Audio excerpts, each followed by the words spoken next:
नमस्कार विद्यार्थी मित्रांनो. आज आपण इयत्ता 11वी व 12वी कला वाणिज्य विज्ञान व व्यवसाय शिक्षण विभागातील विद्यार्थ्यांसाठी हा व्हिडिओ तयार करत आहोत. विषय आहे पर्यावरण शिक्षण व जलसुरक्षा. यातील जो काही घटक आहे तो म्हणजे नमुना प्रकल्प किंवा प्रकल्प कार्य कसं करायचं ह्याच्यावर हा व्हिडिओ तयार करत आहेत. हा आपला ह्या वर्षीचं 2020-21 ह्या वर्षासाठी लागू आहे. तर पाहूयात की पर्यावरण शिक्षण व जलसुरक्षा ह्याच्यामध्ये प्रकल्प कार्य कसं करायचं किंवा त्याची ओळख कशी आहे ती आपण या ठिकाणी पाहूयात. पर्यावरण शिक्षण आणि जलसुरक्षा हा जो काही विषय आहे ह्या विषयाची जी काही रूपरेषा आहे ती आपण इयत्ता 11वी मध्ये बघितलेली होती.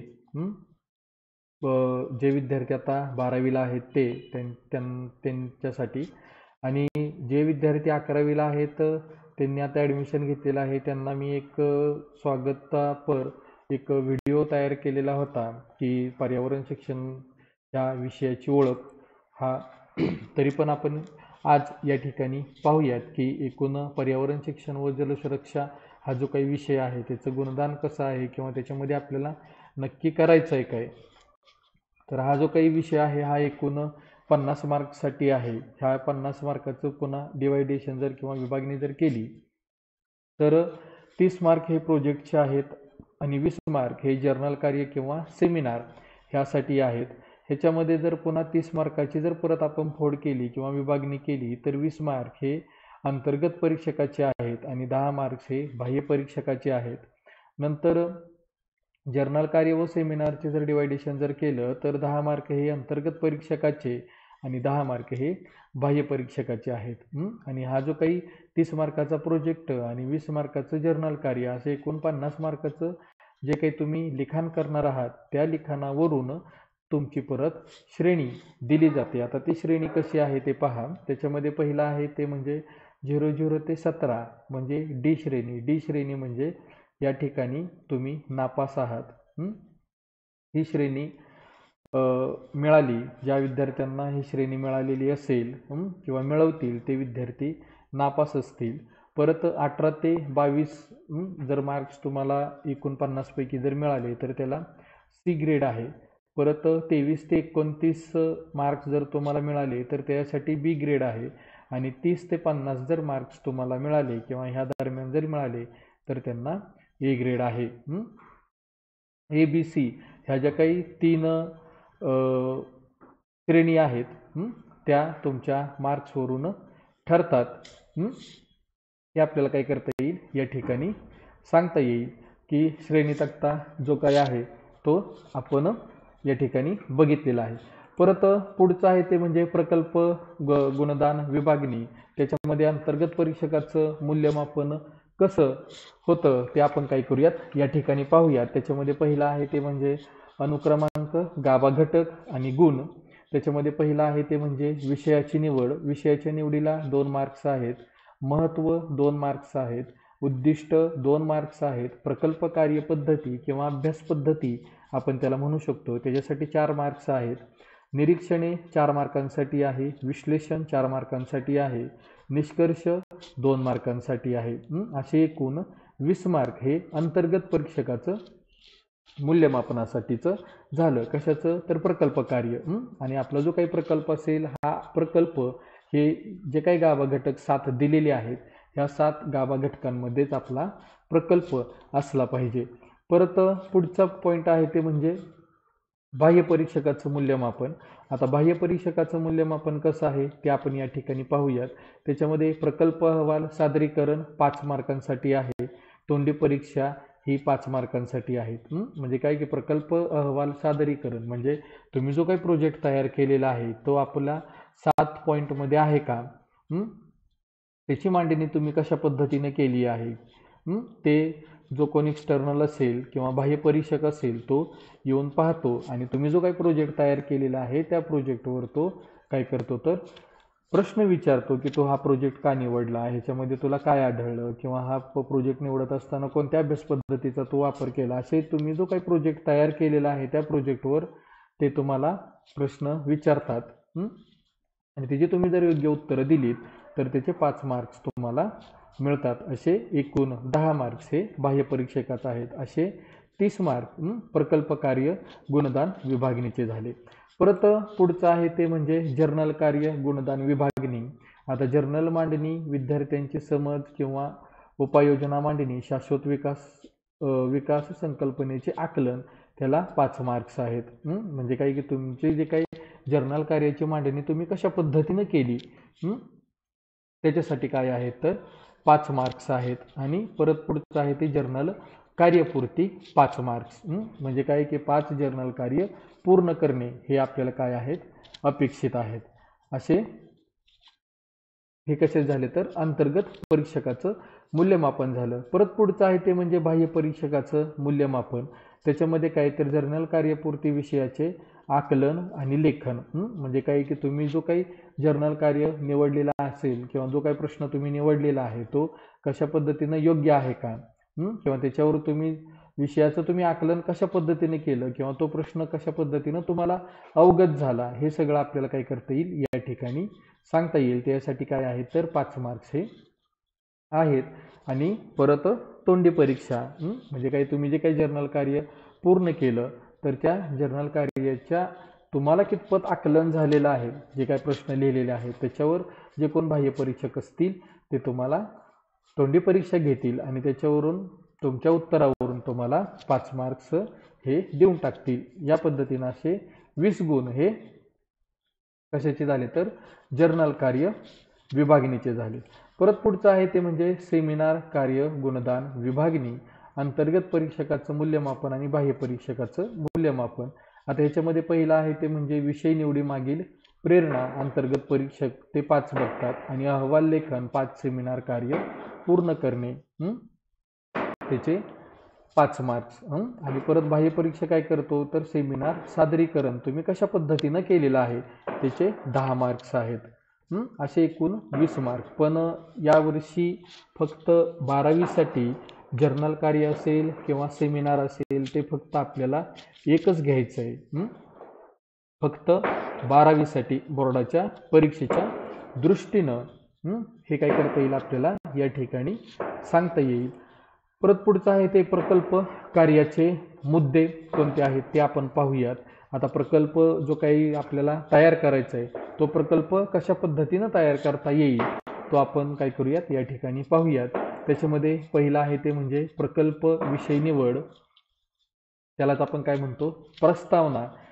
त्याचं लिखाण किती असलं पाहिजे तर हे 2 मार्कांसाठी असलं पाहिजे आणि पाठपोट 1 पान तुमचं आलं पाहिजे किंवा सिंगल पेजवर जरी तुम्ही लिहिलं तर 2 A4 साईजचे पेजेस तुमचं भरलं पाहिजे. मग ते काय आहे तर प्रकल्पाविषयी थोडक्यात माहिती लिहिणे अपेक्षित आहे, जसे पर्यावरण संबंधीच्या समस्या, विषयाची निवड का केली, संकल्पना, विषयाची सद्यस्थिती अशा घटकांचा समावेश असावा. म्हणजे काय की तुम्ही तो प्रोजेक्ट का निवडला हे काय करता येईल या ठिकाणी आपल्याला सांगता येईल. परत दुसरा पॉईंट आहे ते म्हणजे विषयाचे महत्त्व, ते किती 2 मार्कांसाठी आहे आणि त्याचं लिखाण किती असलं पाहिजे 1 पान असलं पाहिजे. सध्याच्या परिस्थितीत प्रकल्पाचे पर्यावरणविषयी शास्त्रीय तसेच सामाजिक मूल्यांचे महत्त्व ओळखून नेमकेपणाने लिहावे. म्हणजे काही तुम्ही जो काही प्रोजेक्ट निवडलेला आहात त्याचं महत्त्व तुम्हाला लिहिता आलं पाहिजे. परत पुढचा पॉईंट आहे ते म्हणजे प्रकल्प कार्याची उद्दिष्टे. तो किती मार्कांसाठी आहे तर 2 मार्कांसाठी आहे. त्याचं पण लिखाण किती असलं पाहिजे 1 पान असलं पाहिजे, पण कसं पॉईंटमध्ये असलं पाहिजे. ते कसं लिहायचं काय करायचं मी तुम्हाला पुढं दाखवणारच आहेत. मग त्याच्यामध्ये काय की ज्या हेतूने प्रकल्पाचा विषय निवडला आहे त्या अनुषंगाने प्रकल्प कार्याची योग्य उद्दिष्टे लिहिणे आवश्यक आहे. म्हणजे काय की हा जो काही प्रकल्प असेल त्याची उद्दिष्ट, जो काही तुम्ही प्रकल्प निवडणार आहात त्याची उद्दिष्ट तुम्हाला काय करता आली पाहिजेत लिहिता आली पाहिजेत. परत पुढचा पॉईंट आहे ते म्हणजे प्रकल्प कार्यपद्धती किंवा अभ्यास पद्धती. ही किती मार्कांसाठी आहे तर 4 मार्कांसाठी आहे. आणि किती लिखाण करायचं आपल्याला तर पाठपोट 2 पान किंवा सिंगल पेज घेतले तर 4 पानं आपली भरली पाहिजेत. मग त्याच्यामध्ये काय तर सर्वेक्षण, प्रश्नावली, मुलाखत, प्रयोग, क्षेत्र निरीक्षणे, क्षेत्रभेट इत्यादी पद्धतीचा अवलंब करता येतो ह्याच्यामध्ये. आणि त्या ह्या ज्या काही अभ्यास पद्धती आहेत ह्याच्यावरून तुम्ही काय करू शकता, तुमचा प्रोजेक्ट किंवा प्रकल्प तयार करू शकता. परत पुढचा पॉईंट आहे ते म्हणजे निरीक्षणे. निरीक्षणे पण किती 4 मार्कांसाठी आहेत आणि पाठपोट 2 पान तुम्हाला लिहिता आलं पाहिजे. त्याच्यामध्ये काय तर निवडलेल्या कार्यपद्धतीने प्राप्त माहिती ही निरीक्षणे आलेख तक्त्याच्या स्वरूपात असावी, तसेच संक्षिप्त व मुद्देसूद असावे. निरीक्षावरच पुढचे निष्कर्ष अवलंबून असणे जरुरीचे आहे. म्हणजे काय की तुमच्या निरीक्षण तक्त्यावरच तुमचा निष्कर्ष हा अवलंबून असतो. आणि त्याप्रमाणे तुमचे जे काही आलेख असतील किंवा पाय डायग्राम असतील किंवा वेगवेगळे जे काही निरीक्षणं तुम्ही नोंदवणार आहात ते संक्षिप्त आणि मुद्देसूद असले पाहिजेत, हे या ठिकाणी सांगता येईल. परत पुढचं आहे ते म्हणजे विश्लेषण. आता विश्लेषणामध्ये काय आलं पाहिजे तर हे एकूण 4 मार्कांसाठी आहेत. आणि त्याचं लिखाण आपल्याला पाठपोट 2 पेजेस करायचं आहे किंवा पाठपोट 2 पानं करायचं आहे. त्याच्यामध्ये काय आहे तर अंकीय किंवा सांख्यिकीय आधारे आपण संकलित केलेल्या निरीक्षणाच्या आधारे विश्लेषण करणे हा महत्त्वाचा टप्पा आहे. मग मध्य, मध्यमान, सहसंबंध, सरासरी इत्यादीच्या आधारे विश्लेषण प्रभावी करता येते. म्हणजे काय की तुम्ही या ठिकाणी स्टॅटिस्टिक्सचा वापर करून विश्लेषण काय करू शकता, नमूद करू शकता, किंवा जे काही अंकीय किंवा सांख्यिकीय माहितीच्या आधारेही तुम्ही काय करू शकता, निरीक्षण या ठिकाणी नोंदवू शकता. आणि परत पुढचं आहे ते म्हणजे निष्कर्ष. निष्कर्ष हा पण तुमचा काय आहे, एक 4 मार्कांसाठी आहेत. पाठपोट 2 पेजेस आपल्याला लिखाण या ठिकाणी करायचं आहे. आणि हे कशावरून करता येईल आपल्याला तर विश्लेषणावरून प्राप्त माहितीच्या आधारे प्रकल्पाचा निष्कर्ष लिहिता आला पाहिजे. असे काय आहेत तर आपले प्रकल्प कार्याचे मुद्दे आपल्याला या ठिकाणी सांगता येतील. आता एक नमुना प्रकल्प या ठिकाणी पाहूयात. आता नमुना प्रकल्प जो काही असेल तो आपण या ठिकाणी पाहूयात. आता हे आपले ह्याच्या अगोदरचे जे काही मुद्दे आपले 7 होते, ह्या 7 मुद्द्यांमध्ये तुमचं आता पाठपोट हे बोर्डाकडून आलेलं आहे. म्हणजे लिखाण किती असावं प्रत्येक मुद्द्याचं या ठिकाणी तुम्ही वाढवूही शकता, पण वाढवलं तरी चालेल. जरी समजा पाठपोट काही वेळेस विश्लेषणामध्ये तुमचे पाठपोट 2 पानाच्या ऐवजी 3 पानं जातील, गेली तरी काही हरकत नाही. पण कमी करण्याचा अधिकार तेवढा आपल्याकडं नाही. म्हणजे काही की कमीत कमी पाठपोट 2 पेजेस तुमचं लिखाण हे झालंच पाहिजे. म्हणजे हे बोर्डाने आपल्याला जे काही ठरवून दिलेले आहेत प्रत्येक मुद्द्याला किती लिखाण असावं, तुम्ही वाढवलं तरी चालेल पण कमी करता येणार नाही. परत आता एक नमुना प्रकल्प या ठिकाणी मी तुम्हाला सांगतोय, हा एक फक्त नमुना म्हणून घ्यावा. ह्याप्रमाणे तुम्ही तुमचा विषय निवडून प्रकल्प तयार करावा.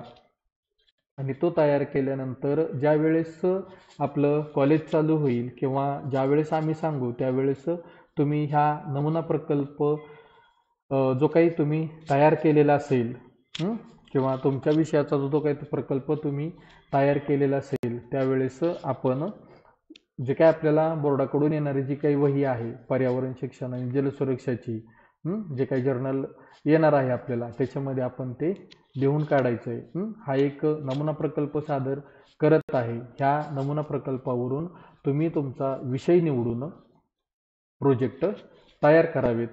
त्याच्यामध्ये पहिला आहे नाव म्हणजे औषधी वनस्पतींचा अभ्यास. आता औषधी वनस्पतींचा अभ्यास हे माझ्या प्रोजेक्टचं नाव आहे. आता जे काय आपल्याला 7 मुद्दे दिलेले होते या ठिकाणी त्यानुसार मी हा प्रोजेक्ट त्या 7 मुद्द्यांमध्ये बसवत आहे. आता त्याच्यामध्ये पहिला आहे ते म्हणजे विषयाची निवड किंवा प्रस्तावना.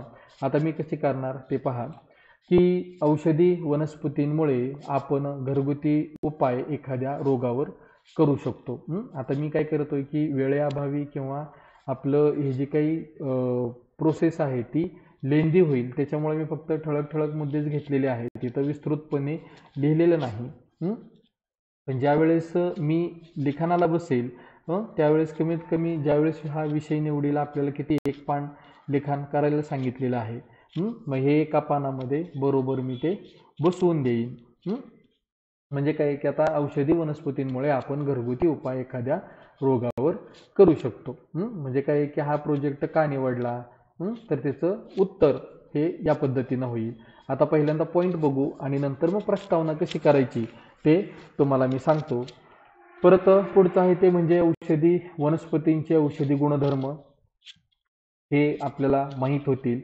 परत पुढचं काय आहे की औषधी वनस्पतींची घटती संख्या, औषधी वनस्पती का कमी होत चालल्या तेही आपल्याला या ठिकाणी सांगता येईल.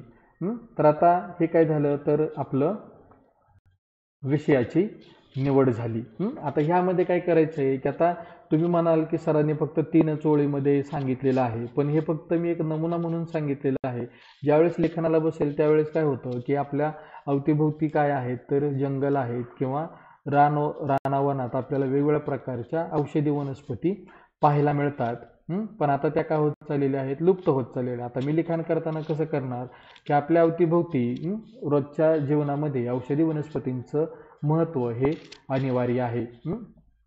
कारण का तर औषधी वनस्पतींमुळे आपण घरगुती उपाय एखाद्या रोगावर करू शकतो. म्हणजे खोकला आला किंवा काय आला, प्रथमोपचार म्हणजे डॉक्टरांकडे जायच्या अगोदरचा प्रथमोपचार हे आपण काय करू शकतो, ह्या औषधी वनस्पतींमुळे घरच्या घरी करू शकतो.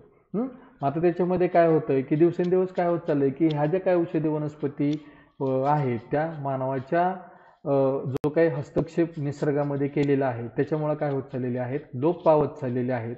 आणि हा जो काही लोप पावल्यामुळं आपल्याला काय होत आहेत की घरगुती उपाय हे आपल्याला करता येत नाहीत.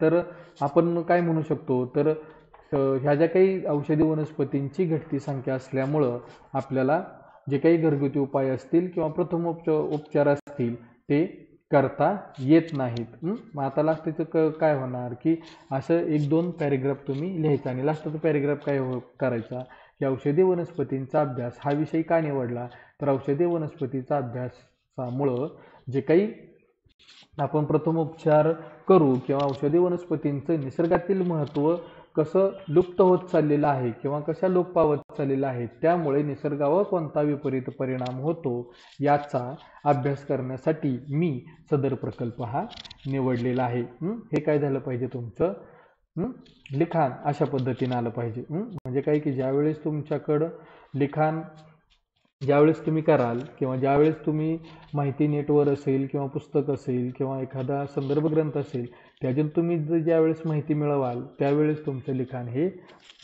चांगल्या पद्धतीनं तयार होईल. हे काय करता येईल आपल्याला या ठिकाणी सांगता येईल. हे कशाचं तर प्रस्तावनेचं. परत आता दुसरं आहे ते म्हणजे महत्त्व. आता महत्त्व कशाचं सांगायचं आहे आपल्याला, तर औषधी वनस्पतींचं महत्त्व सांगायचं आहे.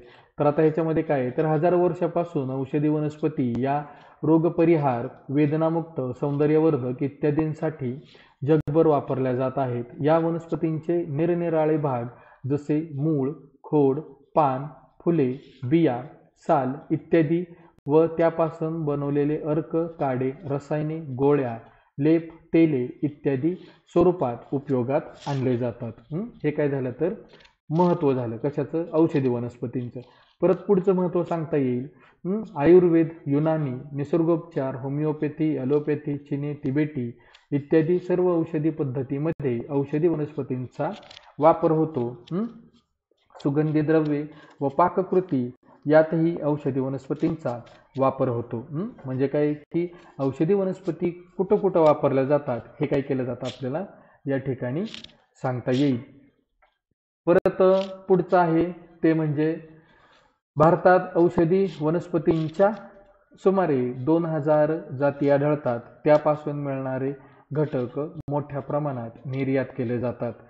तर हे काय करता येईल अशा पद्धतीनं तुमचा जसा प्रोजेक्ट असेल त्या प्रोजेक्टनुसार तुम्हाला तुमचं प्रोजेक्टचं महत्त्व हे लिहिता आलं पाहिजे. परत पुढचं आहे ते म्हणजे उद्दिष्ट. आता उद्दिष्ट आहेत ही नेहमी भविष्य काळामध्ये आपल्याला लिहिता आली पाहिजेत. म्हणजे काय की नळ बाणाचा हा तुमचा लास्टला आला पाहिजे. त्याच्यामध्ये पहिलं काय आहे तर जंगलातील औषधी वनस्पती ओळखणे. आता मला माहीत नाहीत की माझ्या अवतीभोवती भरपूर असंख्य वनस्पती आहेत, पण त्यातल्या औषधी कोणत्या हे आपल्याला सांगता आलं पाहिजे किंवा ओळखता आलं पाहिजे. म्हणून माझं पहिलं उद्दिष्ट काय येणार की जंगलातील औषधी वनस्पती ओळखणे. परत काय की औषधी वनस्पतींचे गुणधर्म शोधणे, म्हणजे त्या औषधी वनस्पती कोणत्या रोगांवर मात करते किंवा कोणत्या रोगांसाठी ते वापरले जातात हे माहीत आपल्याला आवश्यक आहे. परत पुढचं काय की औषधी वनस्पतींचे मानवी जीवनातील महत्त्व पटवून देणे.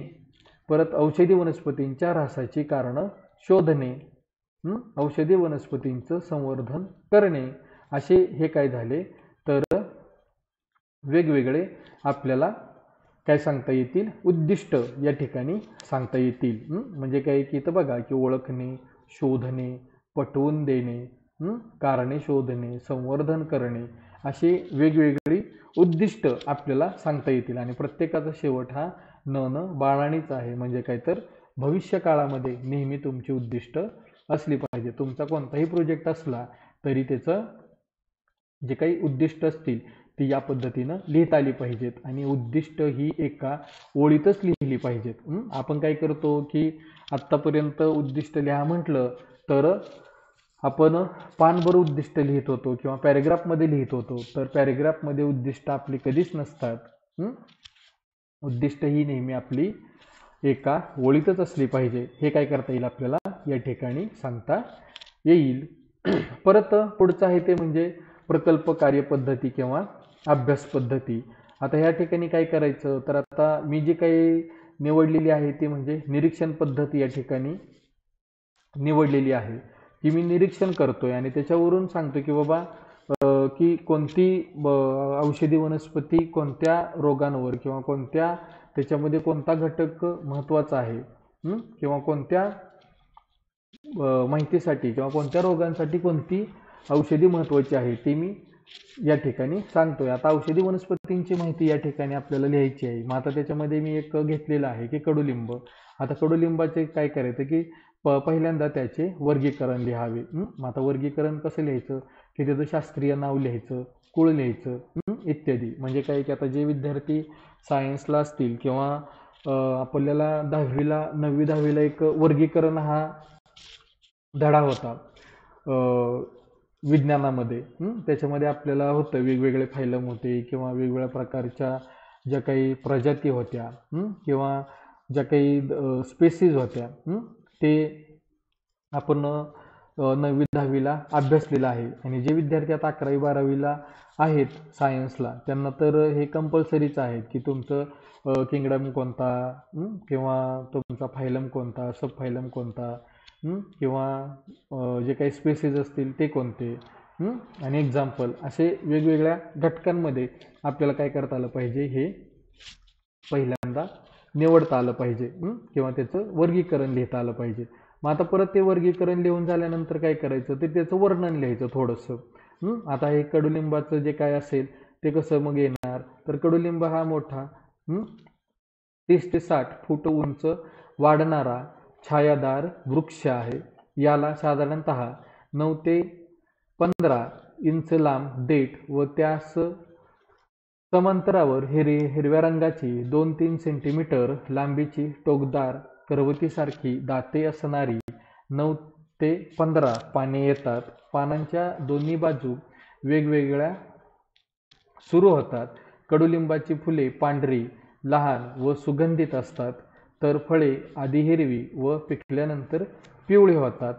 जवळपास 2-4 मिलीमीटर लांब असलेल्या या फळांच्या प्रत्येकी एक बी असते. त्या बियांना लिंबोळी किंवा निंबोळी असं म्हटलं जातं. कडुलिंबाच्या लाकडाचा वापर इमारतीत व पेट्या वगैरे बनवण्यासाठी होतो. म्हणजे काय की या ठिकाणी मी काय केलं की कडुलिंबाचं जे काही वर्णन असेल ते या ठिकाणी मी लिहिलेलं आहे. पण आता तेवढंच लिहून चालणार नाही आपल्याला. आपलं काय आहे तर मूळ हेतू कोणता आहे तर औषधी वनस्पतींचा अभ्यास हा आहे. मग आता औषधी गुणधर्म आपल्याला माहीत असले पाहिजेत. मग औषधी गुणधर्म कसे लिहायचे, तर कडुलिंब वृक्ष सगळ्या दृष्टीने औषधी आहे. याची पाने काड्या वाटून त्याचा रस उन्हाळ्यात प्राशन केल्यास उन्हाचा त्रास कमी होतो किंवा उन्हाचा त्रास होत नाही. कडुलिंबाच्या काडीने दात घासल्याने दात किडत नाहीत. दातांना बळकटी येते. कडुलिंबाची वाळलेली पाने धान्यात घातल्याने धान्याला कीड किंवा आळी लागत नाही. असे असंख्य काय करता येईल आपल्याला औषधी गुणधर्म सांगता येतील. मग आता काय करायचं की फक्त एकच घ्यायचं का, तर नाही. या ठिकाणी काय करू शकतो की आपण अभ्यास पद्धतीमध्ये एक 5-6 वनस्पती किंवा तुम्हाला जर जास्त आवड असेल तर जास्तही वनस्पती तुम्ही या ठिकाणी काय करू शकता, निवडू शकता आणि त्याप्रमाणे तुम्ही काय करू शकता, त्याच्यावरची माहिती याप्रमाणे गोळा करू शकता. आता ही माहिती गोळा केल्यानंतर परत आपलं पुढचा येतो तो म्हणजे निरीक्षण आहे. आता निरीक्षणामध्ये काय आहे की आता इथं निरीक्षण मी 3 प्रकारे दाखवलेली आहेत. हा जो काही भाग आहे हा पहिला आहे, हे दुसरं निरीक्षण आहे आणि हे तिसरं निरीक्षण आहे. आता ह्याच्यामध्ये काय काय बघितलंय बघा की आता निरीक्षणामध्ये पहिलं मी निरीक्षण तक्ता कसा तयार केलेला आहे, तो म्हणजे पहिला आहे अनुक्रमांक, औषधी वनस्पतींचं नाव, औषध म्हणून वापरला जाणारा भाग, आम्लपित्त, लठ्ठपणा इत्यादी. आता ह्याच्यामध्ये काय केलं की जो काही कडुलिंब मी घेतलेलं होतं, कडुलिंबाचं मी औषधी वनस्पतीचं नाव लिहिलं. कडुलिंब औषध म्हणून वापरला जाणारा भाग कोणता आहे, पान असेल, फळ असेल, काडे असतील इत्यादी. आणि कोणत्या रोगांवर आम्लपित्त असेल किंवा लठ्ठपणा असेल ह्यावर काय केलं जातं, तर कडुलिंब हे वापरलं जातं. नंतर तुमची इथं दुसरी येईल एखादं आलं, त्याचा वापरला जाणारा भाग मूळ, परत कोरपडी येईल, कोरपडीचं वापरलं जाणारं पान, आडुळसा, असं असंख्य जे काही तुम्ही औषधी वनस्पती घेणार आहात हे त्या पद्धतीनं निरीक्षण तक्ता तिथं येईल. परत पुढचं काय आहे, तर पुढचा तक्ता असा आहे की संख्या. आता सांख्यिकी माहिती आपण याप्रमाणे घेऊ शकतो की आपल्या आवारात किंवा आपल्या आजूबाजूला ज्या काही औषधी वनस्पती आहेत त्या किती प्रमाणात आढळतात, ते पण आपण काय करू शकतो, या ठिकाणी अशी माहिती मिळवू शकतो. त्याच्यामध्ये पहिला आहे ते म्हणजे कडुलिंब किंवा वड. समजा 100 कडुलिंबाची झाडं आहेत किंवा 80 वडाची झाडं आहेत किंवा आवळाची झाडं 55 आहेत, हे काय करू शकतो आपण या ठिकाणी सांगू शकतो. हे झालं दुसरं निरीक्षण तक्ता. आणि ते तिसरं आहे, आता हे कसं की सिंपल बार ग्राफ झाला आणि हे परत आपण काय करू शकतो, लाईन ग्राफनेही किंवा पाय डायग्रामनेही आपण काय करू शकतो, निरीक्षण तक्ता हा दाखवू शकतो. परत पुढचं आहे ते म्हणजे विश्लेषण. आता विश्लेषण मध्ये काय केलं पाहिजे, तर औषधी वनस्पतींच्या ऱ्हासाची कारणं आपल्याला शोधता आली पाहिजेत. मग आता औषधी वनस्पतींचा ऱ्हास कोणकोणत्या कारणाने होतो ते काय करता येईल, आपल्याला या ठिकाणी सांगता येईल. त्याच्यामध्ये पहिलं आहे ते म्हणजे नैसर्गिक कारणं. म्हणजे काय, आपल्या अवतीभोवती जे काय औषधी वनस्पती असतील त्या औषधी वनस्पती लुप्त होण्यापाठीमागची कारणं कोणती आहेत. आता याच्यामध्ये काय, तर वणवा असेल, ज्वालामुखी उद्रेक असेल, महापूर असेल इत्यादींमुळं काय होतं, तर नैसर्गिक कारणांमुळं औषधी वनस्पती काय होत आहेत, ह्या लुप्त होत चाललेल्या आहेत. आता ज्वालामुखी उद्रेक किंवा वणवा हे आपल्याकडं आढळून येत नाही आपल्या नगर जिल्ह्यामध्ये. महापूर असेल किंवा दुष्काळ असेल किंवा जे काही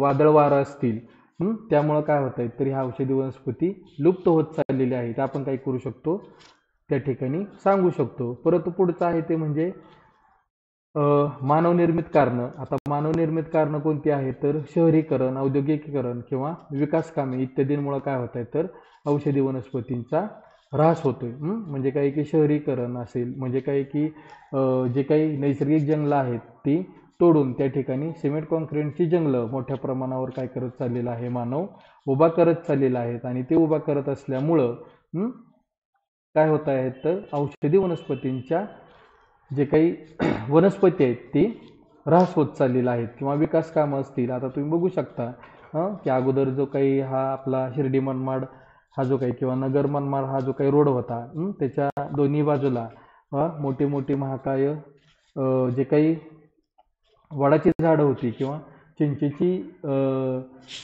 झाडं होती, ती काय केली, तोडून टाकली. किंवा दुसरं जर उदाहरण जर घेतलं तर ते म्हणजे समृद्धी महामार्ग. त्याच्यामध्ये पण आपले कितीतरी औषधी वनस्पती असतील किंवा ज्या काही शेतीवाडी आहेत ते सुद्धा समृद्धी महामार्गामध्ये गेलेले आहेत. त्याचा फायदा आपल्याला झालेला आहे किंवा आपलं नाव पण आपल्या तालुक्याचं किंवा आपल्या जिल्ह्याचं नाव पूर्ण टी व्हीवर झळकत होतं की बाबा एका गावामध्ये एवढ्या बोलेरो आल्या किंवा इनोवा गाड्या आल्या किंवा बुलेटची खरेदी एवढी झाली. पण त्या ज्या काही औषधी वनस्पती आहेत त्यांचा ऱ्हास किती झाला त्याच्यावर आपण कधीच विचार केला नाहीत. हे पण काय करता येईल, ह्या विकास कामांमुळं औषधी वनस्पतींचा ऱ्हास होतो असं विश्लेषण आपल्याला काय करता येईल या ठिकाणी सांगता येईल. परत पुढचं आहे ते म्हणजे निष्कर्ष. आता निष्कर्ष कशा पद्धतीनं लिहायचा, निष्कर्ष हा तुमचा निरीक्षण तक्त्यावर असतो. आता निरीक्षण तक्त्यामध्ये आपण लिहिलेला आहे 3-4 प्रकारे निरीक्षण तक्ते आपण केलेले आहेत. निरीक्षण तक्त्यावरून आपण याची माहिती मिळवू शकतो. उदाहरणार्थ आपण ज्या औषधी वनस्पतींचा अभ्यास केला आहे त्या औषधी वनस्पतींचं सेवन किती प्रमाणात करावं हेही सांगता येईल. म्हणजे काही की आता निरीक्षण तक्ता आपण पाहूयात कशा पद्धतीनं आहे तो. आता इथं म्हटलेलं आहे निरीक्षण तक्त्यामध्ये बघा की आता हे पहिल्यांदा लिहिलेलं आहे की कडुलिंब पान असतील, फळ असतील, काड्या असतील हे कशावर, आम्लपित्त किंवा लठ्ठपणा हे कमी करतं. पण आम्लपित्त कमी करण्यासाठी जो काही रस असेल कडुलिंबाचा तो किती प्राशन करायचा, 1 चमचा घ्यायचा, 1 लिटर घ्यायचा का 1 ड्रम घ्यायचा, ते आपल्याला ह्या निष्कर्षामध्ये सांगता आलं पाहिजे. परत पुढचं आहे ते म्हणजे इत्यादी आपल्याला काय करता येईल या ठिकाणी सांगता येईल. म्हणजे काय की पूर्णपणे निरीक्षण तक्त्यावरून तुमचा निष्कर्ष हा अवलंबून असतो. अशा तऱ्हेने आपण हा जो काही नमुना प्रकल्प आहे हा नमुना प्रकल्प या ठिकाणी पाहिलेला आहे. हा नमुना प्रकल्पावरून तुम्ही एक प्रोजेक्टचा विषय निवडा आणि त्या विषय हा आपल्या नमुना प्रकल्पामध्ये बसवण्याचा प्रयत्न करा. आणि अडचण असेल तर तुम्ही मला कॉन्टॅक्ट करू शकता. धन्यवाद.